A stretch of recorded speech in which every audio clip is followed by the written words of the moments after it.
So when you shifted Renata Salons to focus on more the hair loss and the wellness, you're turning that from a crisis into your greatest source of professional strength. What did that feel like for you? When this started happening to me, I was like, why would you do this to me, God? Like, why would you let this happen to me? When I was 17 years old, walking into hair school, like God knew that I was going to lose my hair. And if you think about it in that way, it's actually so beautiful because he was like, don't worry, when you're 35, something really hard is going to happen for you, but I'm going to prepare you for that time. That was all part of the plan. In that moment when I lost my hair, like it just reignited my fire and it gave me something that was different and felt like for me, it felt so much more fulfilling and so much more rewarding to do this than it was for me to highlight someone's hair. I'm able to walk through something that's really deep in a struggle with somebody.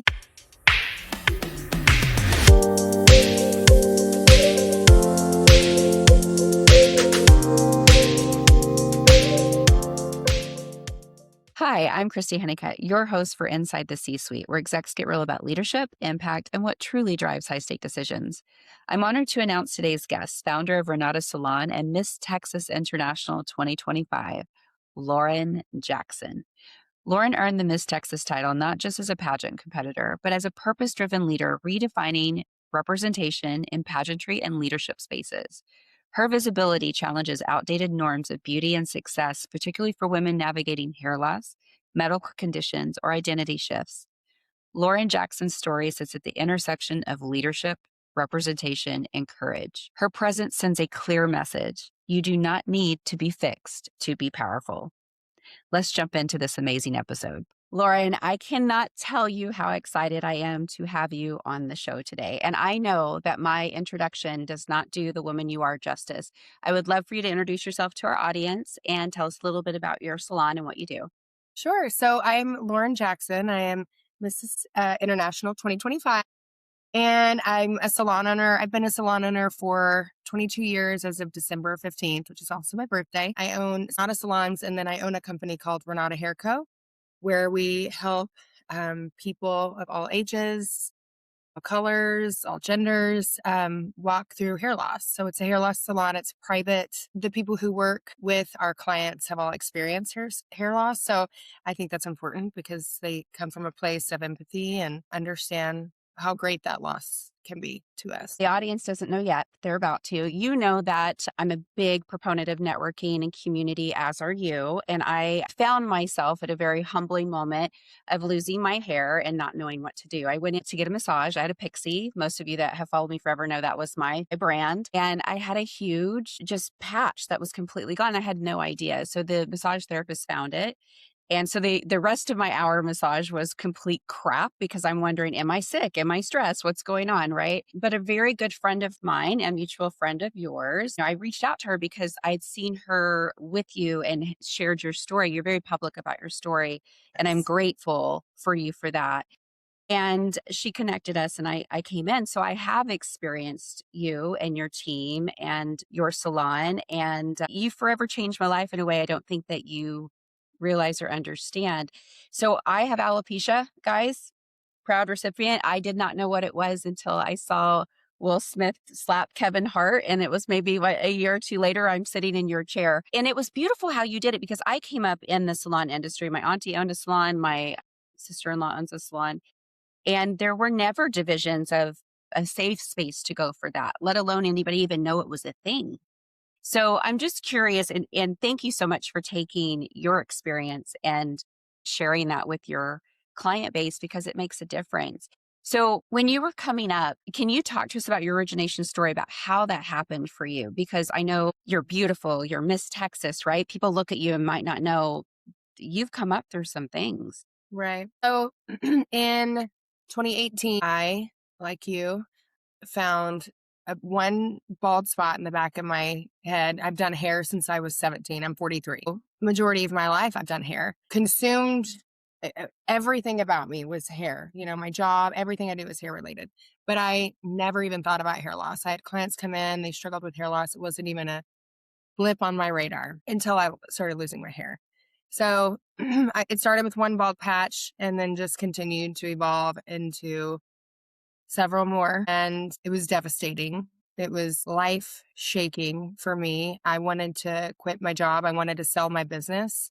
I didn't want to have anything to do with hair ever. I mean, I was calling in all the time. I couldn't get out of bed. I was like, well, I was depressed. I'd never felt depression a day in my life, which I look at that now and I'm actually grateful because I can understand when people are going through depression. Like I actually get it and I know that emotion and that feeling.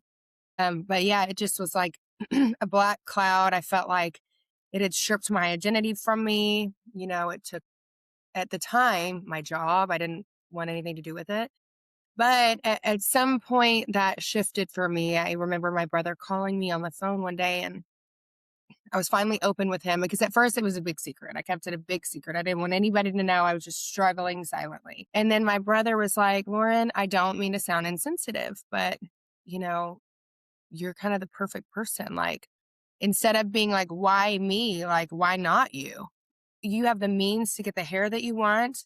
You know, you can do Mhm. whatever you want to help other people. You can have whatever piece of hair on your head. And so you really are the perfect person to walk through this. And when he told me that, it really did shift the way I thought about it. And I thought, I mean, it took me a while to get to that space because I didn't want to wear hair for a long time. That to me was like, I'm not putting a wig on my head. It's not happening. And when I finally got to the place of almost like submission to, if Mm. that makes sense, like just kind of being okay and just like laying down and just being like, this is where I'm at, I thought this is giving me an opportunity. I can really help people and I can help people from a place of, I know where you're at. And that's been huge for me because when people are sitting in my chair, and in fact, recently I've had she's a flight attendant, and she's like, I can't go to work. I haven't gone to work. Everyone's staring in her mind. Everyone's staring at her on that plane. She's Mm. walking down the aisle, and it's all about her and her hair. And I can cry with them. I'm like, girl, I know where you're at. I know you're in bed. I know you're not going to the gym. I know you're not going to the parties and the weddings. I get it. But for me, that's what's been so rewarding is because I can give people their confidence back. And I can not just put hair on their head, but like walk them through the emotions and help really just be there for them and help care for them throughout a really awful journey. This is not something that anybody wants handed in their lap. I'm sure I you can. mean, you cried with me, right? And mine wasn't even that bad at the time. It was so fantastic because having the right resources, right? Knowing what, I did all kinds of searching to find stuff. And there are so many different things that can keep you from getting the help, right? And you talked about one, which is your mindset and the depression. And it's okay to not be okay, but you have to reach out. And what I really loved about you is that I was able to come in. You guys got me in. You and Cody were so great. Cody's her BFF. And if you guys follow Lauren on social media, I dare you not to fall in love with Cody. You just can't help it. But you guys met me with such empathy and heart and the love that you had, right? And like you get it. But with my community around me, I was able to get into a dermatologist quickly and get injections, the shots in my head and know what shampoo and supplements I needed to start taking immediately. And it's just it was a nice place to be because it is a very scary thing when your identity is in your looks and when you don't realize it's in your looks, right? And we're both obviously out and about and entrepreneurs and all of those things, Mhm. but I mean, this is serious. If we look at the world of work, and I shared some stats with you, which I'll share now, but physically attractive individuals make 15% more than their less physically attractive counterparts. I mean, that says it right there, right? So no matter what, and you said it earlier, if you're bald, you have long hair, short hair, no hair, like it's a thing. 52% of attractive people were more likely to hold prestigious jobs than unattractive people. Another study that I thought was pretty interesting was on candidates going for interviews. 36% of candidates that presented physically attractive got called back for a second interview. These are big numbers, guys. Like this is impacting the way we work. It's impacting the way we show up. And guys, look, we alluded to that I had hair loss. I just want to show you how much hair loss I had and what Lauren did for me. Please don't get on to me for how this wig looks. They size your head and everything. Like it's a whole thing. This is her. She's beautiful. My hair was a little lighter back then, but insurance may or may not pay for this stuff. And one of the things I thought was fantastic that you did is you made it available, and by working with people that can help fight to get your wig covered by insurance. Well, and that's the other thing is that whenever I lost my hair, the amount of money a wig can cost, and it's Mhm. almost like you go into some shops. I mean, I was blown away at the price for a wig. I was blown away, and I thought, I own a salon. I'm a hairstylist, and I can't get hair for an affordable price. So that was one of the things for me is I wanted something that wasn't outrageous that people could afford. And then, no matter what, if somebody comes in, I want to make sure they have hair on their head. That matters to me. It's not the amount of money, it's taking care of that person where they're at. I saw when I was waiting to come in for my appointment, and Lauren, she makes sure that it's just one person at a time, and she's really holding sacred space for her clients, which is Yes. beautiful. But I saw a young woman, a little bit older woman, walk into your salon with her husband, Hmm. and her head was down, and her, everything about her body, her energy, it was just off. You could just see it, you could feel it. And I was in the parking lot, and I'm watching her walk in. I watched her walk out. I watched her walk out with her husband, and she's beaming, and her shoulders are back, and her head's up, and she's got this beautiful wig, and her Yeah. husband is just doting over her. Yeah. And that's what you did. Like, you just brought that to life where she could kind of Yes. have a sense of self. And I'm curious, Lauren, like, as you've walked through this, and I know that, who are like the closest people in your corner? Because when we go through things, our family or friends feel it with us too. So I'm just curious, who are the closest people around you in your corner? My husband, for sure. I'm like so grateful that I had a super supportive husband because I remember looking at him and being like, am I crazy? Like, am I crazy for feeling like this affected by my hair loss? He's like, no, you're not crazy. This is like, it's okay to, because I remember one day just like laying on my bathroom floor because I woke up in just a puddle of hair. I mean, a puddle of hair, as if I had, cancer and I was going through chemotherapy. It was just so much hair. And I grabbed it and I'm like, oh my gosh. Like my mind was like, what is the future? What am I going to look like? I had all these thoughts go through my head. Like, is he going to find me attractive? Is he going to Right. love me still? Because in my mind, I'm like, I know he loves me, but I mean, he was attracted to me. So this is part of what he's attracted to. But I just remember laying on the floor in my bathroom, just like bawling my eyes out. And just him sitting there on our bathroom steps, just looking at me, and tears were just coming out of his eyes. And he's like, you're not going to go to work today. We're just going to drive around the lake. We live right by a lake.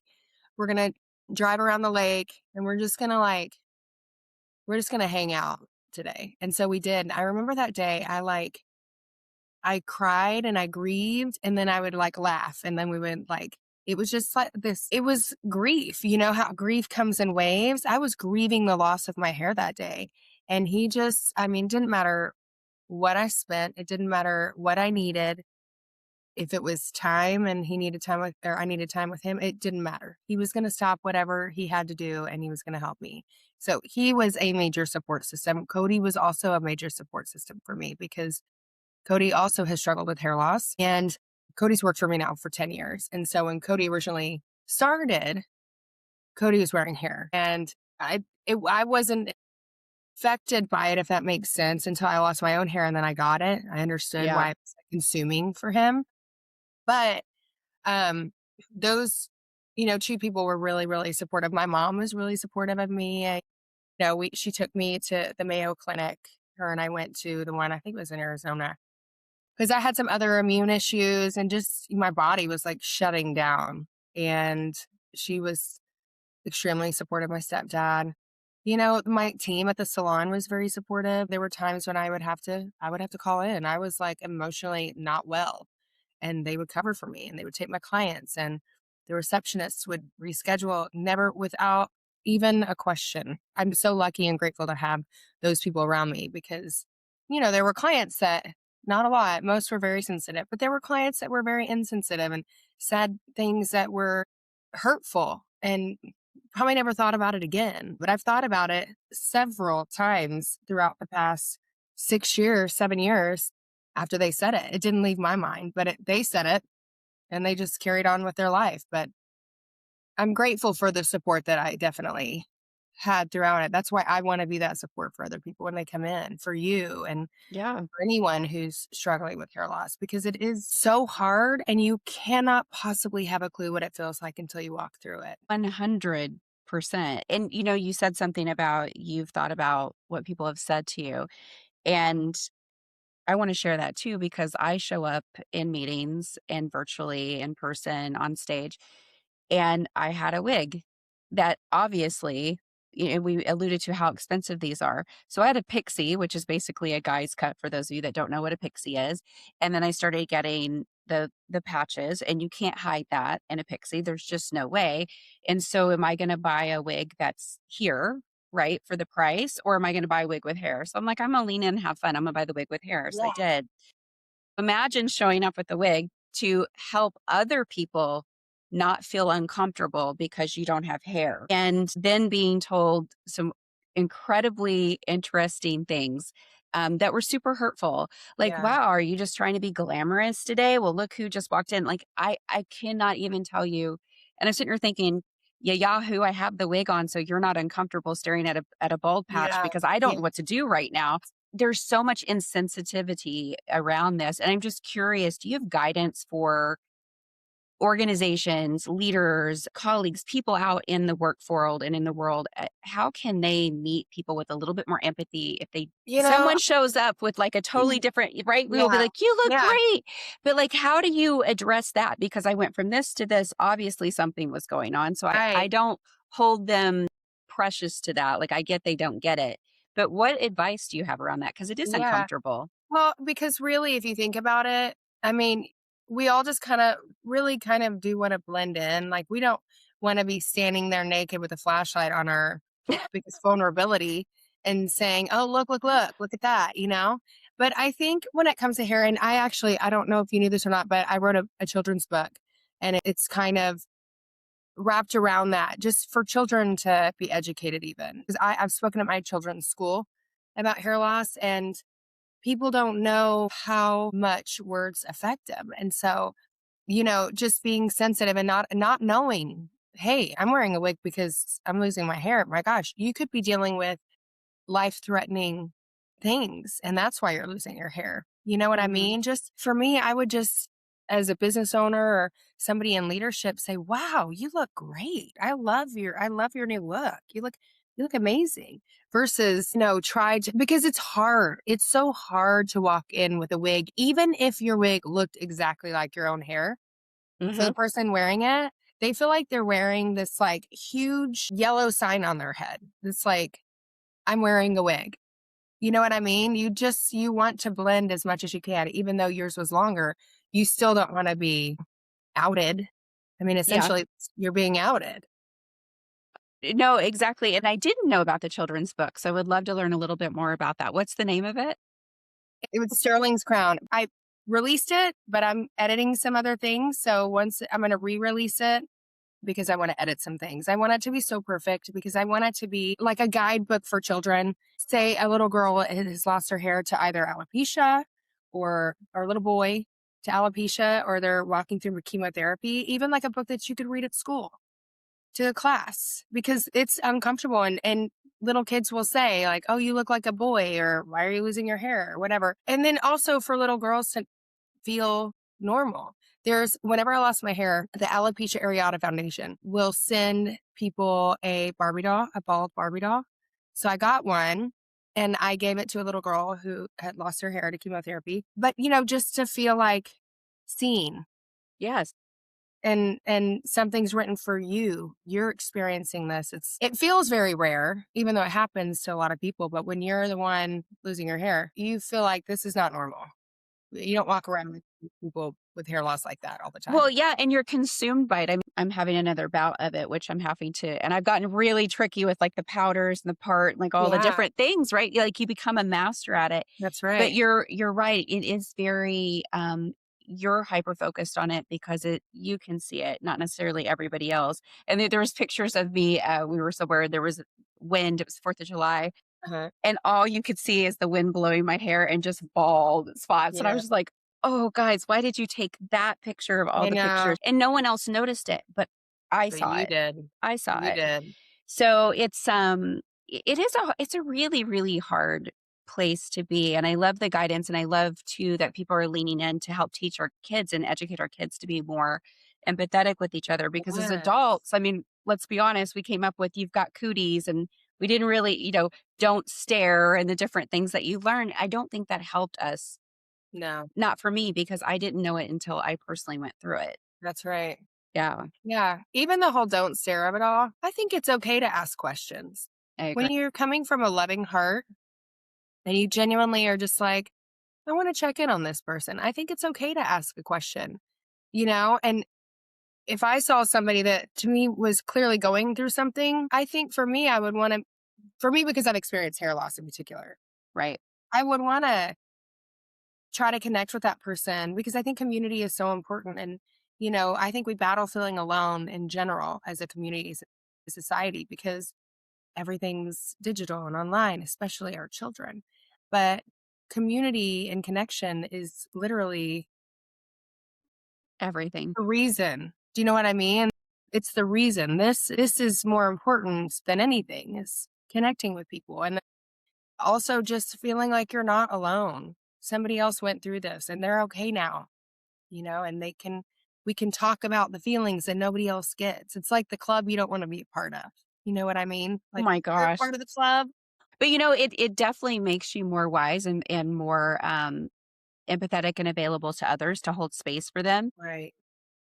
My doctor, and I haven't shared this with you yet, but it was really interesting because when I was going through this, we were trying to figure out what's causing it. So I actually had alopecia areata. So yay, I'm your sister. Yeah. From a different mister on that situation. But I also had another hair loss in conjunction with that, which was due to stress. I can't remember what the term was. So Hmm. I had about 80% hair loss is what Yeah. happened, which was odd. And I had two separate doctors tell me the same thing. This is and I've got a question for you rolling out of this, but they said, "You either need to go on antidepressants or quit your job. Yeah. This is very much stress induced what's going on in your life." And so there was just all of these things going on. And even the alopecia areata is inflamed, or acts up for me if I'm in high stressful Yeah. situations. Me too. So I'm curious, out of all of the individuals that you've helped with hair loss, is Hmm. there a commonality in kind of what's causing it? You know what? It's hard. I think definitely stress is a huge factor. But then, well, I think stress is a huge factor. It's an autoimmune issue, right? Our body Yeah. is reacting to something. It doesn't just happen. It really doesn't. People can think that all day long, but even for like a child, I had this little girl who came in. She lost all of her hair, every bit of it. Young, I think at the time she was like 7 years old. And gosh, it just broke my heart. Children, it just crushes me, really. I wish I could do more. And that's right why I wrote that book, because I really wish I could do more for kids. Like when kids come, I don't charge them. It's important to me that they have hair on their head and they feel confident at school. But I was talking to her dad and I'm like, is there anything that has gone on with her, recently?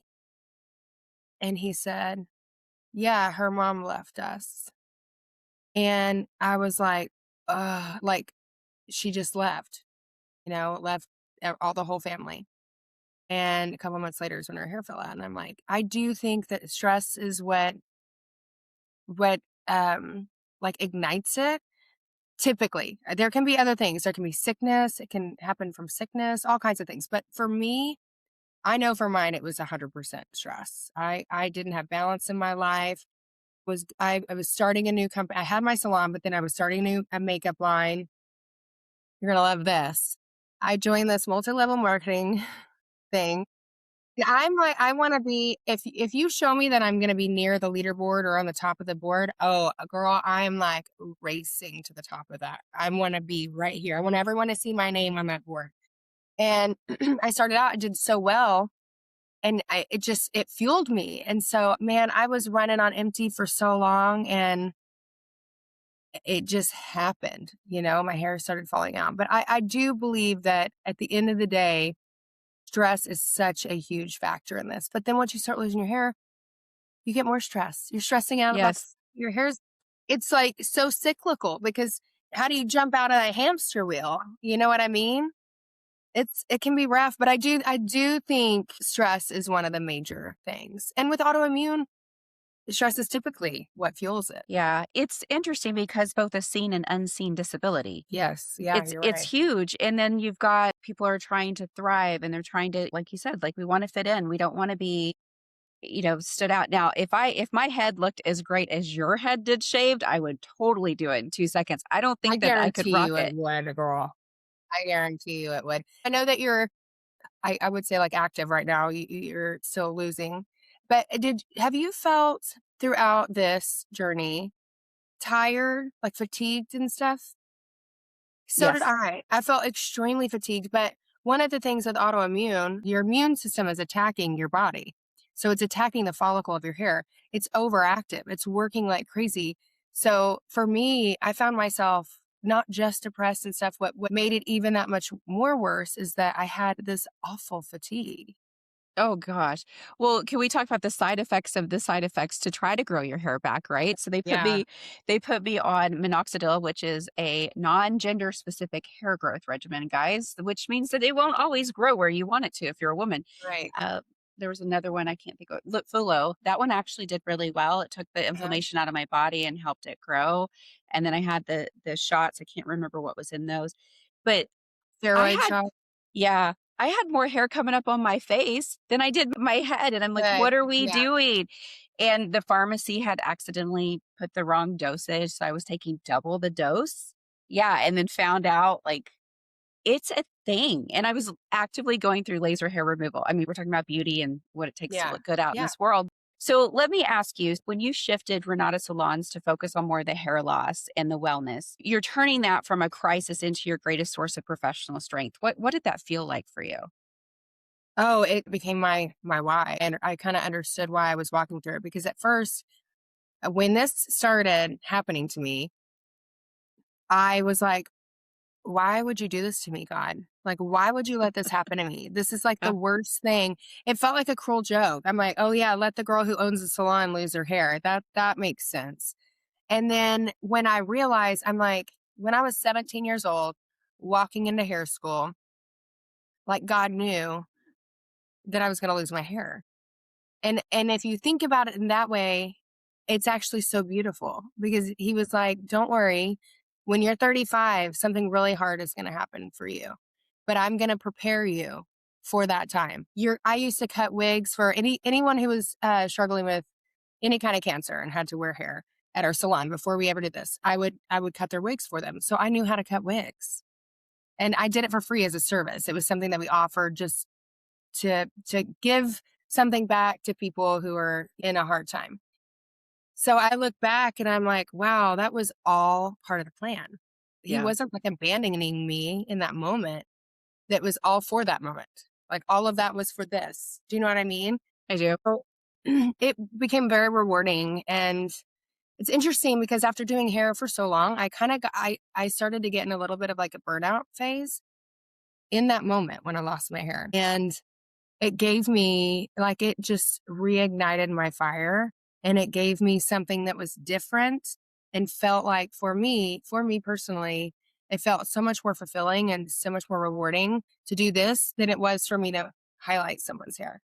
I'm able to walk through something that's really deep in a struggle with somebody versus, okay, let's talk about your kids. Let's talk about, whatever is going on in your life, which is still valuable and important. But for me, this felt so much deeper. My relationship with my clients now starts off so Deep. much of a connection. I cried with them.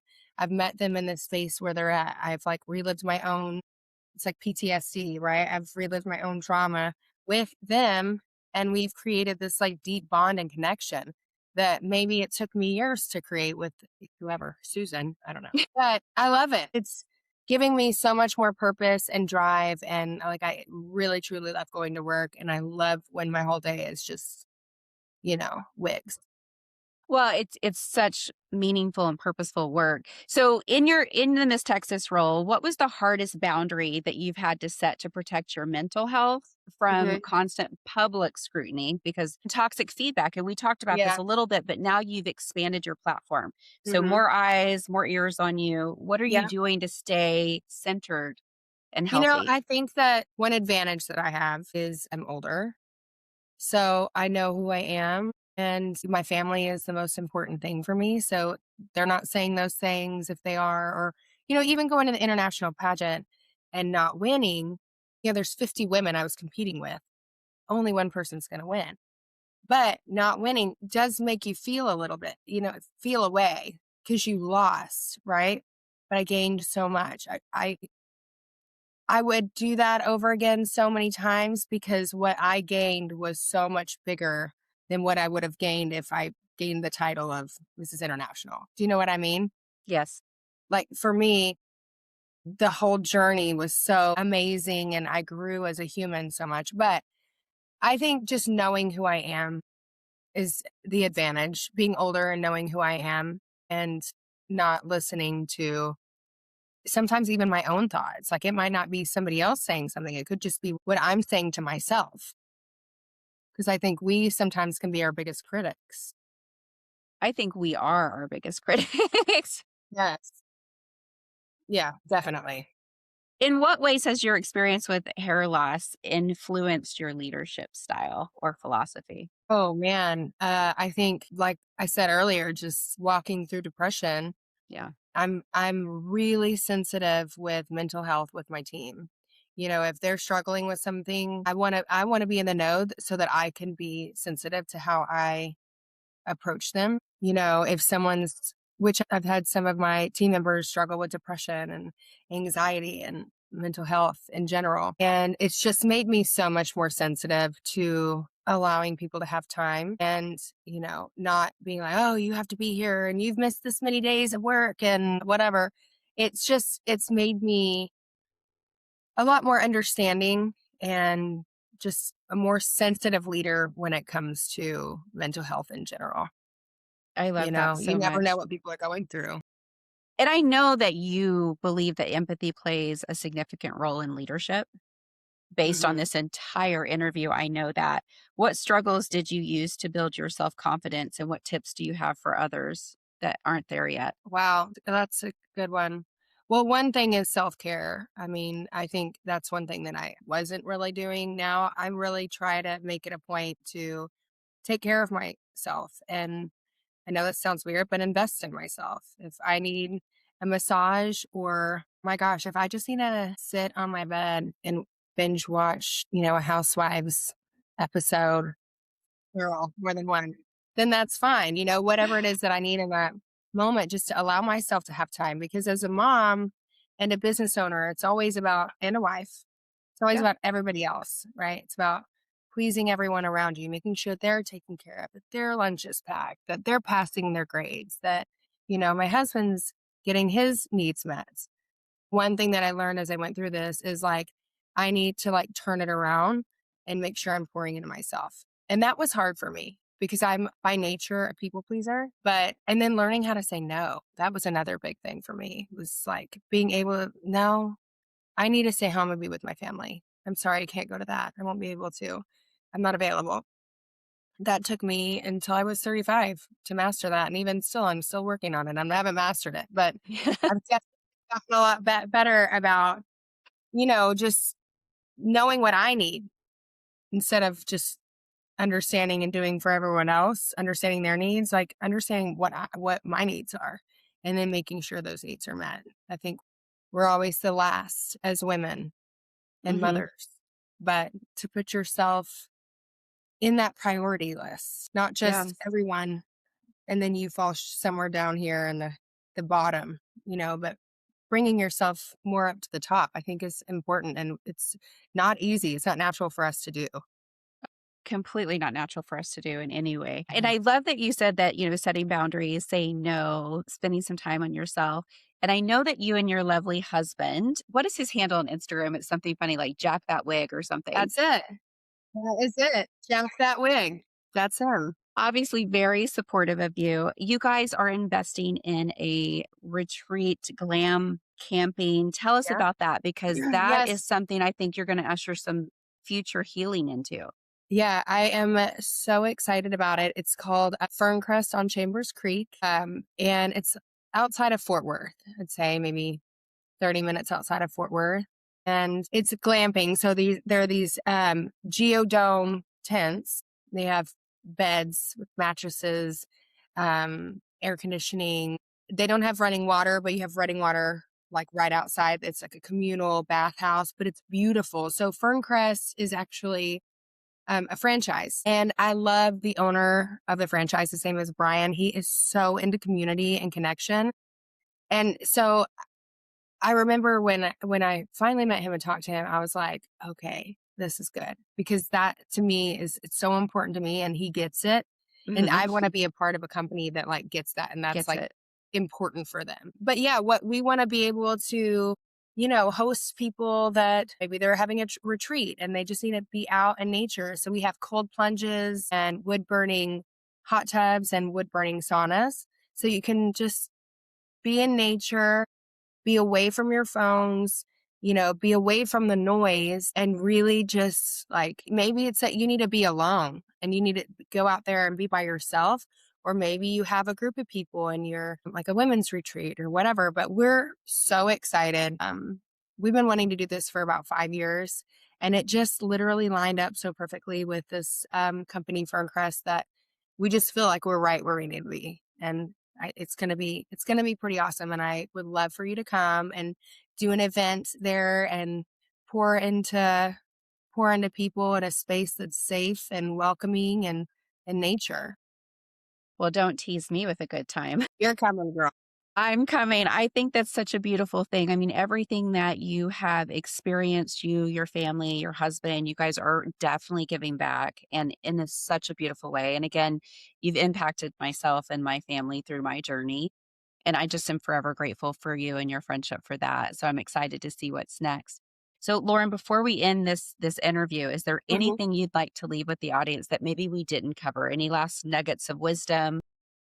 I really think that I've been placed in this space just to be able to support people that are walking through this journey. I know that like this is exactly where I need to be. So if anyone struggles with any type of hair loss, I would love to get in contact with you. It's my passion and it's my purpose. And, even if someone that you love is struggling with hair loss, like connect me with them because even if it's just a conversation, it doesn't have to be purchasing a wig. It could be educate. I can help you learn tips and tricks, whatever, but also just a listening ear, someone who's walked through it. Like, I just want to be a vessel and be able to help people. I understand how devastating it is, and it is very devastating. So, just want to be available to people with their needs. I love it. And for those that would like to reach out to you or Mhm. come to your retreat, where should they go? Where Yes. can they find this magic? So on Instagram, Lauren_Renata Salons. And then our Instagram for the glamping. So Ferncrest is the company. So if you search up Ferncrest, that's how you book the glamp site. But if you just want to follow along our journey, Pitching Paradise is our Instagram. You can follow us there. And if you have any questions, you're welcome to reach out. But we're really looking forward to some exciting endeavors and a lot of growth in 2026. So, which is around the For corner. for you and everyone that participates. I am so excited. Well, thank you again, Lauren, from me to you and our Love community to you. you. I love Yeah. you too. This was beautiful. Guys, I cannot tell you enough about this great woman. Obviously, she's wearing a crown for multiple reasons, but go like and follow and check us out on Inside the C Suite. Until next time.